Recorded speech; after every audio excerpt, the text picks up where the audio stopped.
Sad u nastavku govorit ćemo o EIT Manufacturingu, odnosno programu koji povezuje različite mreže i oblasti stručnosti koji su ključne za industrijsku inovaciju. O tom programu danas razgovaram sa Adrianom Solomonom. Hello, nice to see you here. Hi, thank you very much for the invite. Okay, welcome to European House. Thank you for your time. I would like to have an overview about this program. Could you give us some short brief about that? Sure. Thank you very much for the kind invite. It's my second time in Serbia at the EU Opportunity Week, and it's very nice to see all the audience and all the nice program that you have put together here. So for us, it's very important to have such a nice forum. Now, EIT Manufacturing is one of the 9 knowledge and innovation communities of the European Institute of Technology, EIT, which was established as a recommendation of the European Commission. And what we are trying to do is really to build manufacturing innovation ecosystems. What does that mean? We are trying to help basically companies, universities, and innovation agents in the field of manufacturing to deploy on the market products, solutions that are digital, green, circular, and that make people's lives better in this field. In a nutshell, this is what the agency is trying to do. Mm-hmm. Okay, so you mentioned those specific groups, but how they can reach your programs and your help? So basically, we are present in Serbia since last year, and the way we actually work and we make things happen here is that we have centralized innovation calls. So centralized calls for proposals where the interested parties can actually apply for funding. And the way it works is that we have key particular dates each year where we launch these competitions, and we publish, like in a standard grant competition, we publish all the guidelines and everything that the participants need to know in order to apply.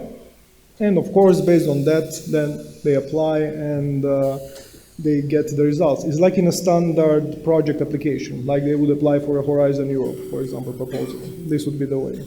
Okay, and how can you reach them? What's the way they come to you, or you have already wide network of those groups of people that actually could use your programs?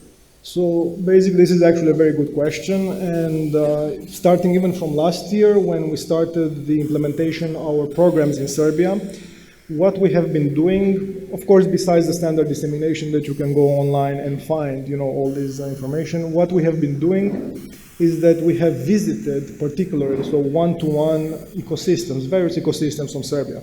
We went through different cities, we went through key stakeholders and key players, we went to science and technology parks, we went to manufacturing and industrial parks in order to speak with companies and understand what they need, basically. And of course, based on that, we guide them into applying to either our competitions or the competitions, for example, offered by other institutes or by other programs of the EU, basically, in a nutshell. Yes.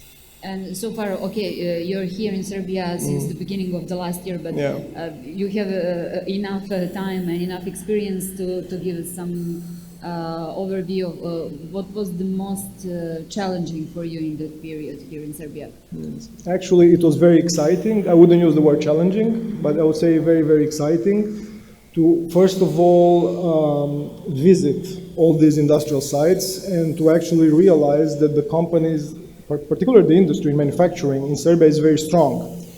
Companies are stable, at least the ones that are from medium and high in terms of the number of employees. They're stable. They have good amount of innovation, good amount of digitalization. Okay, so they're very much expert, and they already work with a lot of companies from abroad. So it was not like we went there to say something new. They already knew more or less all this, and this was actually very commendable, and it's very nice. And whenever I go to events, I like to praise these things. And it's not only the companies, but also, for example, the science and technology parks, the innovation centers, and even, for example, the local national programs offered by the government are extremely comprehensive and they're extremely good. And they provide already a very good offer of funding for anyone that is interested in this particular field. So what we did, having seen that, we actually had to adapt a bit our offer, and we tried to see where are the elements where we can provide added value, to them. So, for example, we could actually try to convince them for us to help them matchmake, for example, with companies abroad to find potential customers, or to identify particular areas in their production that requires some additional attention. So, for example, like if one company wants to deploy more automation or to have like robotics or human-machine interaction elements, we actually went there and told them, and we helped them to actually achieve that. Or, for example, for companies that want to be more inclusive and to offer opportunities for employment, even to employees with disabilities or people that don't have equal chances, we also have funding to support and to pilot solutions for that. And I wouldn't say it was challenging. It was actually very, very exciting to see all this, and we're really looking forward to getting to know more and more the local ecosystem in this particular extent. Maybe it's about the mentality, because we here always talk about some obstacles and problems. Yes, yeah. Okay, and during this day we like to speak about some advices that you could give to those people who would like to cooperate with you, to use your knowledge and to get closer to you. What would you say to them? Well, this is actually very simple. So we are not a standard info point in Serbia. So we have an office with a team, and our goal, and this is what the first thing that I want to say, our goal is not only to tell you, hey, we have all these competitions available. No, it's not that. Our goal is to work with you and to help you in the application process, so that we make sure that we have increased participations of applicants from Serbia. And of course, increased participation in the successful projects that are awarded to Serbian entities. This is the real goal of why we're here. So the first message is really, whenever someone wants to apply to our competitions, you have to contact us, get in touch, let's have a meeting. We have a physical office here in Novi Beograd, and we can provide really the advice, because otherwise it's very risky. The competition is very high, and we don't want to mislead you. We want to make sure that we give you really, really tailored support that can help you succeed in your application. And on top of that, we want to make sure that whatever you apply for actually fits the needs of your company or of your institution. And here we have some concrete examples where we actually helped companies to do. We went through this process last year, we worked with them. We found people that helped them to develop the proposals, because, to be fair, we understand, like, developing the proposal, especially for a smaller company, might not be that easy. Of course, there are consultants that can be involved, but we don't adopt that approach. We have in-house capacity to support you, with that. And this is for companies. On the other hand, we also work with universities and with public institutions, such as with regional development agencies. And we already have some very good success stories in Šumadija that we always publish online about, and you can go basically and see, where we helped actually in less than 1 year the regions to acquire funding to implement their industrial strategies in the region and to support on their own then for their companies. So the key message is really, the starting point is to come and speak with us first before applying, just to make sure that things go well. Can you mention who they are, those successful examples, just to make closer the things that you do to people that are here with us We today? will release the names basically over the next few weeks, so it's going to be a public announcement, but I can tell you the sector basically is like SMEs, so companies from production, both companies that manufacture like goods, services, cables, I can even say that, and startups that provide digitalization solutions for manufacturing. So startups that come with solutions that do automation, robotics, data intelligence, and deep tech deployment basically for production. Okay. And since you work globally actually, Yes. and now you're here in Serbia last 1 year, can you compare, where are we? Yes, Comparing actually, to those companies that work internationally? Well, at least with the companies that we work with, basically, what we see here, it's actually a very good level of development. So it's not what people believe, that it's less developed, not necessarily. Industry works very well, and that's why Serbia is a very good country especially for foreign direct investment and for opening production companies. It works really, really well. I wouldn't say that it's less than it works less good than a Central European company. The difference is, of course, in the, I wouldn't say ability, but it's more the difference in the perception of how innovative companies can be here. So I would say that maybe companies from the other sides of Europe are more open, let's say, to trying new things, like new innovations, new solutions, while here, maybe companies are a bit risk adverse. But that's totally understandable, and that's why we're actually here to offer grants that companies can use in order to pilot these solutions without having a major risk on their side. Mm-hmm. So are these areas need more need your support that when we talk about these companies here in Serbia, what do you say? Are they need more support in building capacities, in implementing some new ideas to be more innovative? What could you say? Yes, well, first of all, the first item where I would stress from this perspective is definitely investment in circular production, so circular economy, kind of the green transition. The digitalization is not per se a focus because that comes naturally, so that actually comes. But the real issue, after of course speaking with all the companies, is the talent, workforce. So people that actually work basically in factories, which means that there is a very big shortage of employees. So the companies want to grow and to employ, but they don't find qualified employees. And what they do then is that they open their own vocational training centers, so inside the company, or they have regional ones, and that's how they train. But this takes a lot of time. So this is more of a policy alignment where we have to better align, for example, the graduates from vocational schools that will go then and work in companies to have them, to provide them with the right skills.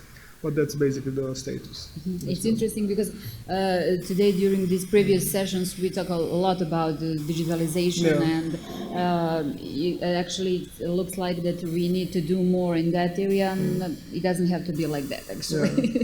It depends. In this particular field, so in manufacturing, counting from SMEs and higher in terms of company size, companies are fairly digitalized. They have to, because all the equipment is already yes, as you said, it comes naturally. Yes.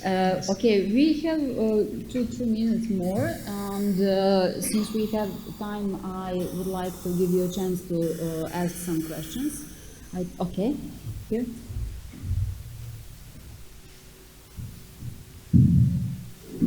Hi, thank you for informing us about I think that are more devoted to terms of what we're seeing as a country.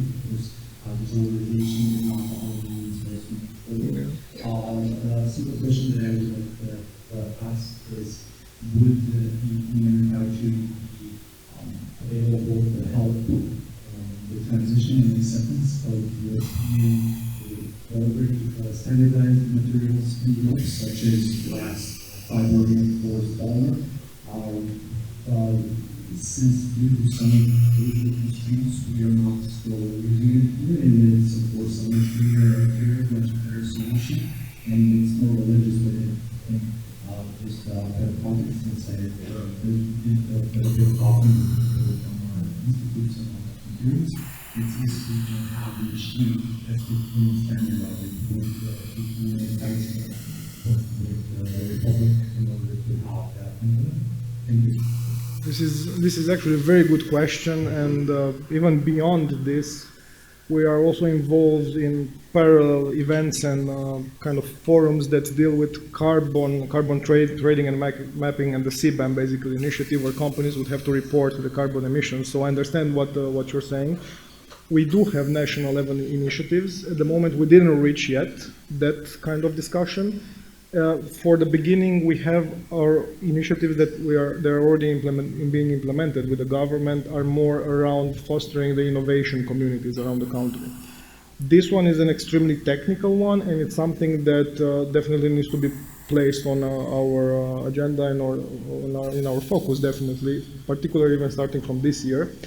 But you're not the first company to raise basically this issue, and we know that this then has very big implications in the exports after that. So you in compliance on the EU market, basically the field.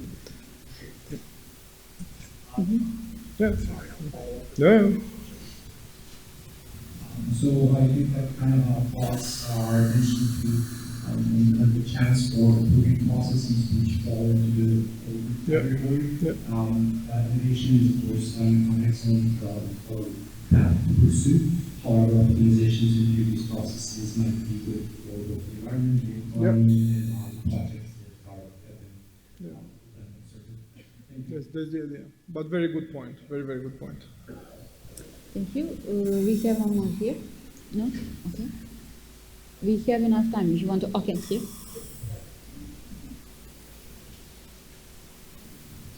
Well, many of you have asked, will you support these cases of digital optimization of agriculture production, or there's other aid tools? Yeah, no, that's actually a very good point. Even though it is food related, you have the word production there, so we support that also, definitely. As part of our innovation calls, what we do is all our innovation projects are basically shaped as in solution provider and use case, basically. So there we give money both to the entity that provides the solution and to the entities, because there have to be at least two, that test the solution. So that totally falls under our umbrella, yeah, definitely. Okay. We are done with the questions. Thank you all. Thank you, Mr. Solomon, for your time, and it was a pleasure to have you here today and hear all those details and information about EIT manufacturing. Thank you. Thank you.